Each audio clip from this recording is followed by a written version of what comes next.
There are people who look confident, successful, and respected, yet feel strangely empty when they are alone. Their lives appear stable. Their achievements are visible. Their image is strong. But behind closed doors, there is restlessness. Not because they failed, and not because they lack discipline. It is because somewhere along the way, they learned how to earn approval, but forgot how to protect their own truth. They built a life that looks impressive, but inside, they slowly disconnected from themselves. The deepest exhaustion does not come from hard work. It comes from self-betrayal. It comes from saying yes when your body is tired, from staying silent when something feels wrong, from adjusting your personality so others feel comfortable. Over time, these small compromises create a fracture inside. One part of you performs, the other part feels unseen, and no amount of praise can repair that division. The emptiness many people feel is not a lack of love from others. It is the result of abandoning themselves to keep that love. In this video, you will not learn surface-level self-love advice. You will learn how to stop negotiating your worth, how to discipline your inner voice, how to master emotional restraint, and how to build boundaries without guilt. You will understand why attachment to approval weakens your stability, why detachment strengthens your discipline, and how becoming your own refuge creates unshakable peace. By the end, you will not just feel inspired. You will understand the structure of real self-respect and how to apply it in your daily life so you never have to beg for love or validation again. Lesson 1. Stop negotiating your worth. In Buddhist philosophy, suffering does not begin when others reject you. It begins when you reject yourself. The Buddha taught that attachment is the root of suffering, and one of the most subtle attachments is the attachment to approval. Many people believe they struggle with low confidence, but the deeper issue is different. They have become attached to being accepted. They do not dislike themselves openly. Instead, they slowly trade pieces of themselves to maintain belonging. This is how self-betrayal hides behind politeness, flexibility, and the desire to keep peace. Look carefully at your daily life.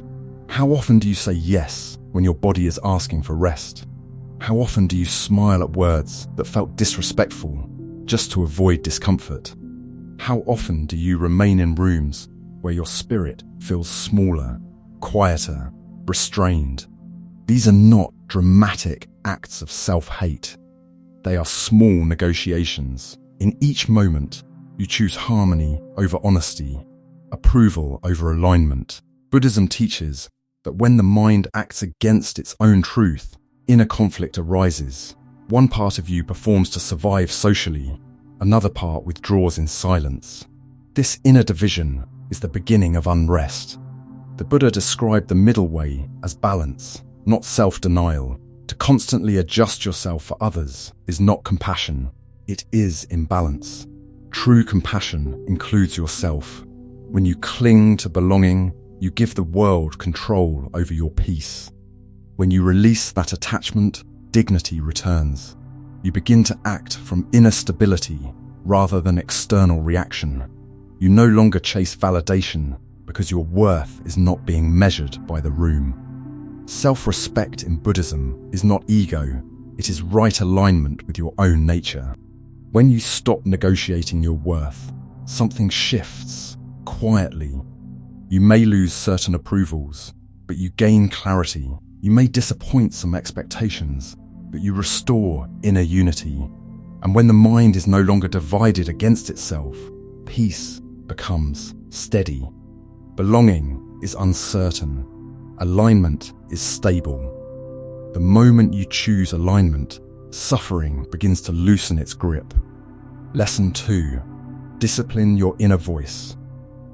In Buddhist philosophy, the mind is not an enemy to defeat. It is a field to cultivate. Whatever you repeatedly plant in it will grow. Many people focus on controlling their environment, yet ignore the voice that speaks inside them all day. That voice is not harmless, It is programming your nervous system. It shapes how safe you feel in your own body. It determines whether you grow from strength or from fear. Before this day ends, pause and ask yourself one honest question. What did I say to myself this morning? For many, the inner dialogue begins with pressure. You are behind. You are not doing enough. You should be better by now. This tone may sound motivating, but it is rooted in aggression. Buddhism teaches that intention shapes outcome. When growth is fueled by fear, the body remains tense. The mind never rests. You may achieve results, but you will not experience peace. Harshness does not create discipline. It creates anxiety disguised as productivity. Over time, fear-based growth collapses because the nervous system cannot sustain constant threat. The Buddha emphasized right effort, not brutal effort. Right effort means guiding the mind with clarity and steadiness. This is where self-leadership begins. Self-criticism attacks identity. Self-leadership corrects behavior without attacking the self. Instead of saying you are a failure, you say this action can improve. Instead of condemning weakness, you investigate it with awareness. The difference may seem small, but its impact is profound. One approach creates resistance, the other creates learning. Notice how your body responds when your inner voice softens, your breath deepens, your shoulders relax, focus becomes clearer, the mind opens instead of defending itself. This is not indulgence. It is intelligent training. A calm mind absorbs wisdom faster than a frightened one. If you want lasting discipline, change the tone of your inner teacher. Speak firmly, but without hostility. Guide yourself the way a wise mentor would guide a student. When the voice inside becomes steady instead of severe, growth becomes sustainable. And when growth is sustainable, self-respect deepens naturally. Lesson 3. Master emotional restraint. In Buddhist philosophy, freedom does not mean expressing every emotion the moment it arises. Freedom means not being controlled by it. Most people believe they are emotional by nature, as if their reactions are fixed traits. But Buddhism teaches something different. You are not emotional. You are untrained. And what remains untrained will control you. Reaction is not personality. It is habit. And every habit can be observed, refined, and mastered. Look honestly at your life. How many conflicts began in less than 10 seconds? A message read with the wrong tone, a comment taken personally, a sudden surge of anger, jealousy, or fear. Words are spoken quickly, decisions are made in heat. Later, regret appears quietly. Most long-term damage in relationships, careers, and self-respect does not come from large dramatic events. It comes from small, impulsive reactions repeated over time. In those moments, sovereignty is lost. You are no longer choosing. You are being driven. The Buddha described awareness as the space between stimulus and response. In that space lies power. When something triggers you, the body reacts first. The heart rate shifts, muscles tighten, thoughts accelerate. If you act immediately, emotion becomes the ruler. But if you pause, even for a single breath, authority returns. That pause is not weakness. It is strength without noise. It is the difference between reacting from conditioning and responding from clarity. Reaction feels powerful because it is fast. Restraint feels uncomfortable because it requires stillness. But speed is not strength. Anyone can react. Few can remain composed when provoked. Emotional restraint is not suppression. Suppression pushes feelings down and allows them to grow in darkness. Restraint observes the feeling without obeying it. You acknowledge the anger without letting it speak for you. You feel the fear without allowing it to decide your future. When you practice the pause, something subtle shifts. The nervous system settles. the mind widens. Perspective returns. You begin to see that not every emotion requires expression, and not every impulse deserves action. This is sovereignty. You are no longer easily manipulated by tone, opinion, or pressure. Your peace is not available for instant theft. Mastering emotional restraint transforms your relationships and your inner life. People may test you, expecting the old reaction. Instead, they meet calm. In that calm, authority is felt. Over time, your identity changes. You stop describing yourself as sensitive or reactive. You begin to experience yourself as steady. Remember this clearly. Reaction is the loss of sovereignty. The pause is power. When you train yourself to enter that pause, you reclaim control over your energy.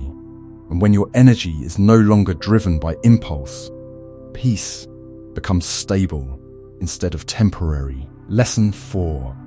Remove guilt conditioning.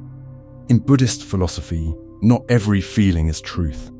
Some emotions are inherited patterns, absorbed so early and so often that they feel natural. Guilt is one of the most misunderstood of these emotions. There is wise guilt, which arises when we act against our values. But there is also conditioned guilt, which appears the moment we choose ourselves. Many people cannot rest, say no, or change direction without feeling wrong, not because they are harming anyone, but because they were trained to believe that self-neglect is virtue. From a young age, subtle messages shape the mind. Work harder, do not disappoint, keep the peace, be available, do more. Over time, exhaustion becomes normal, overgiving becomes identity. Saying no feels like betrayal, choosing rest feels irresponsible. This is how guilt becomes a control mechanism. It whispers that your needs are inconvenient. It convinces you that love must be earned through sacrifice. Slowly, you begin to associate worth with depletion. Buddhism teaches balance through the middle way. Neither self-indulgence nor self-denial leads to peace. When you constantly override your own limits to satisfy expectations, you create inner imbalance. Compassion directed outward while neglecting yourself is not wisdom, it is distortion. A mind that is always stretched beyond its capacity cannot remain steady. A body that is never allowed to recover begins to protest in quiet ways. Yet guilt keeps you compliant, afraid to reclaim your energy. Here is the deeper truth. You are not selfish.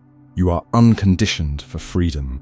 Freedom feels unfamiliar because your identity has been shaped around obligation. When you begin setting boundaries, resting without apology, or stepping away from draining roles, guilt will rise. It will feel loud. But loud does not mean accurate. It simply means the old pattern is being challenged. The practice is not to fight guilt aggressively, but to observe it. When it appears, pause and ask whether this feeling reflects harm or habit. That single question weakens years of conditioning. Awareness interrupts automatic obedience. You begin to see that much of your guilt was never moral guidance. It was learned fear of disapproval. As this understanding deepens, something shifts. Choosing yourself no longer feels rebellious, it feels balanced. Rest becomes restoration rather than shame. Boundaries feel clean rather than cruel. You stop proving goodness through exhaustion, and when guilt loses its control, self-respect grows quietly in its place. Peace returns, not because you are doing less for others, but because you are no longer abandoning yourself in the process. Lesson 5. Build boundaries without anger. In Buddhist philosophy, balance is the foundation of peace. Yet many people misunderstand balance when it comes to boundaries. They believe boundaries require confrontation, raised voices, long explanations, or emotional distance. But true boundaries are not dramatic. They are calm. They do not explode outward. They settle inward. A boundary is simply a clear recognition of where your responsibility ends and another person's begins. When boundaries are weak, resentment grows silently. You agree to things you do not have energy for. You tolerate behavior that disturbs your peace. You stay accessible at all hours because you fear appearing difficult. Outwardly, you look kind and cooperative. Inwardly, tension builds. Buddhism teaches that suffering arises when the mind acts against its own alignment. Each time you override your limits to avoid discomfort, you create inner friction. That friction eventually turns into frustration, then resentment. And resentment quietly poisons relationships. Weak boundaries are often rooted in fear. Fear of conflict, fear of rejection, fear of losing connection. So instead of calmly stating your limit, you endure. But endurance without alignment is not compassion, it is imbalance. Over time, people become accustomed to unlimited access to your time, energy, and emotional space. When you finally reach exhaustion, anger appears. Not because you are unkind, but because you ignored your limits for too long. Strong boundaries work differently. They are not reactions to collapse. They are proactive acts of clarity. You do not wait until you are overwhelmed to speak. You pause beforehand and assess your capacity. You ask yourself whether you can give without self-betrayal. If the answer is no, you decline calmly. No speech is required. No dramatic explanation. Just a steady decision. In Buddhism, right speech is measured and intentional. Boundaries expressed through right speech are simple and firm. There is no hostility in them. There is no need to convince anyone of your reasoning. When you are internally aligned, your tone carries certainty, and certainty commands respect without force. Notice the contrast clearly. Weak boundaries create hidden resentment. Strong boundaries create visible respect. When you say yes to everything, your yes loses meaning. When you rarely say no, your no carries weight. Others begin to understand your limits, not because you argue, but because you remain consistent. Consistency builds trust. It is important to understand that boundaries are not walls built to shut people out. They are filters that protect your stability. Buddhism does not teach isolation. It teaches wise discernment. You can remain compassionate while being selective. You can remain kind while being firm. You can care for others without collapsing yourself. As you begin practicing calm boundaries, something changes within you. Your energy stabilizes. Your nervous system relaxes because it no longer anticipates overextension. Relationships become clearer. Those who respect your limits stay grounded with you. Those who depended on your overgiving may resist, but that resistance reveals misalignment, not your wrongdoing. Building boundaries without anger is an act of self-respect. It prevents resentment before it forms. It protects compassion from turning into exhaustion. And most importantly, it preserves your peace. When your limits are clear and calm, love becomes sustainable. And sustainable love is far stronger than approval, earned through self-sacrifice. Lesson 6. Detach from results. Keep discipline. One of the deepest teachings in Buddhist philosophy is this. Attachment creates suffering. But attachment does not only appear in relationships. It appears in ambition, in productivity, in goals. Many people believe their stress comes from working too hard. In truth, it often comes from gripping too tightly to results. You are responsible for your effort. You are not responsible for the outcome. Not for how people respond. Not for when success arrives. Not for how quickly progress becomes visible. When your identity becomes tied to results, discipline turns into pressure. You begin a task already anxious about how it will end. You work while mentally negotiating with the future. What if this fails? What if they do not approve? What if it takes too long? This mental attachment drains energy before the work is even complete. The body tightens, the breath shortens, focus fractures. Buddhism teaches that suffering is born from clinging, and clinging to outcomes weakens clarity. Detachment does not mean laziness. It does not mean you stop caring. In fact, it sharpens care. When you detach from results, you free your attention to fully engage the present action. The Buddha described right effort as balanced and steady, not desperate. When effort is clean, it is powerful. When effort is contaminated by fear of outcome, it becomes unstable. You start rushing, you overcorrect, you burn out. Consider performance in any field. An athlete who obsesses over winning often loses rhythm. A leader who fears rejection loses authenticity. A creator who fixates on approval loses originality. But when the mind releases its grip on outcome and focuses entirely on execution, performance improves. Precision increases. Creativity flows. Discipline becomes sustainable because it is no longer fueled by anxiety. Modern life rewards measurable results, so it is easy to confuse attachment with ambition. But Buddhism makes a crucial distinction. You are entitled to your action, not its fruit. When you understand this deeply, something shifts inside. You stop bargaining with time. You stop demanding immediate validation. You commit to the process without emotional volatility. This shift is performance-based in the most practical sense. Detachment stabilizes the nervous system. A stable nervous system makes clearer decisions. Clearer decisions produce better outcomes. Ironically, the more you loosen your grip on results, the more consistent your results become. Not because you forced them, but because you stopped interfering with them. There is also freedom in recognizing what is not yours to carry. You are not responsible for how others interpret your effort. You are not responsible for the timing of recognition. You are not responsible for controlling every variable. When you release that illusion of control, your energy returns to where it belongs, the present task. Imagine an archer. Once the arrow leaves the string, its path is influenced by wind, distance, and countless unseen factors. If the archer keeps gripping the string after release, tension ruins the shot. But when release is clean, movement is precise. Your effort is the drawing of the bow. Your discipline is the alignment.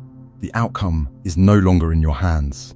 When you detach from results, but keep discipline, anxiety loosens. You act from intention rather than fear. You refine your craft because you value mastery, not applause. And gradually, your identity changes. You no longer measure your worth by outcomes. You measure it by integrity of effort. That integrity is stable, and stability is the foundation of lasting peace and lasting excellence. Lesson 7. Become emotionally self-sufficient. The final shift in self-love is not learning how to receive more support. It is learning how to stand without needing rescue.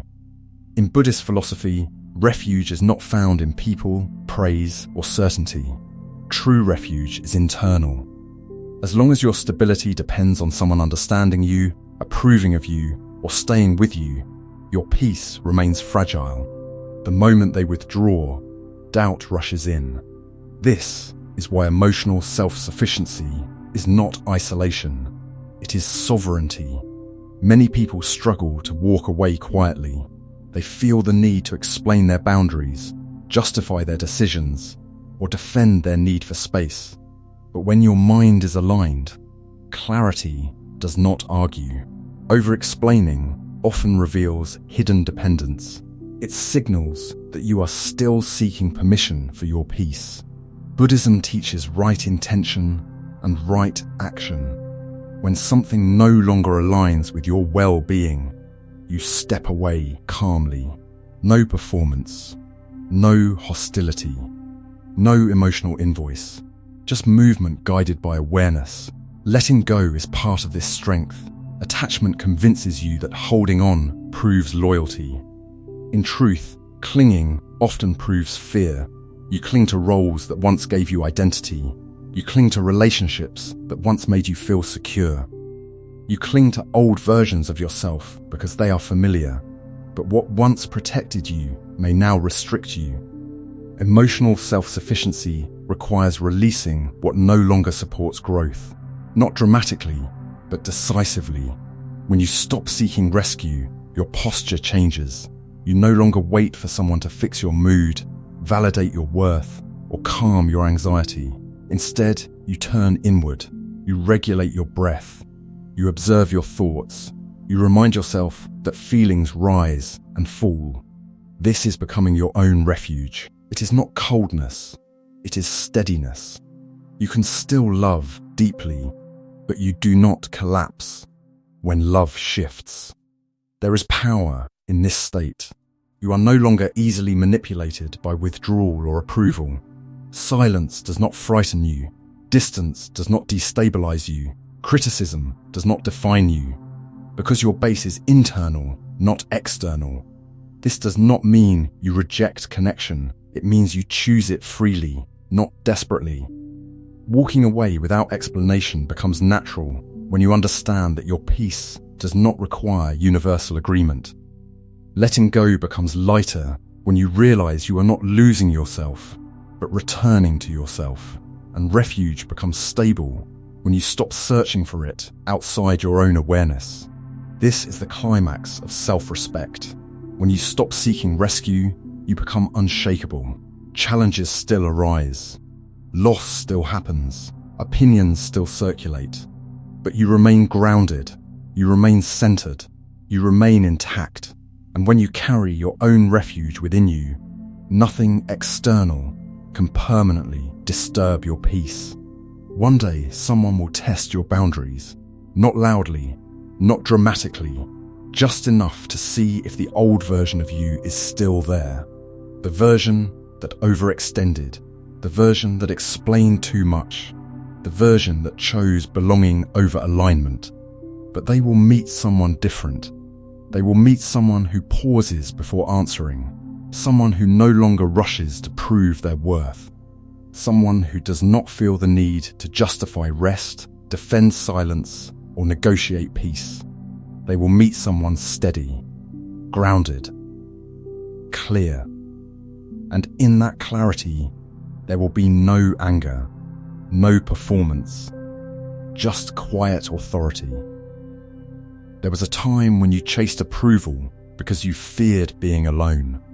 There was a time when rejection felt like collapse. There was a time when guilt controlled your decisions and outcomes defined your value. But that version was built on attachment, and attachment always trembles. Now something deeper has formed. You no longer abandon yourself to stay connected. You no longer react to protect your ego. You no longer cling to results to feel secure. You have learned restraint. You have learned discipline. You have learned how to become your own refuge. And when you can sit alone without anxiety, when you can walk away without explaining, when you can act without gripping the outcome, something powerful happens. You stop begging for love because you are no longer empty. You are aligned. You are steady.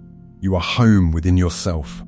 That is what real self-respect looks like. Not loud, not dramatic, not dependent, just unshakable. If this message strengthens something inside you, carry it forward, reflect on it, live it. And if you choose to continue this journey of inner discipline and quiet strength, stay connected. There is more depth ahead.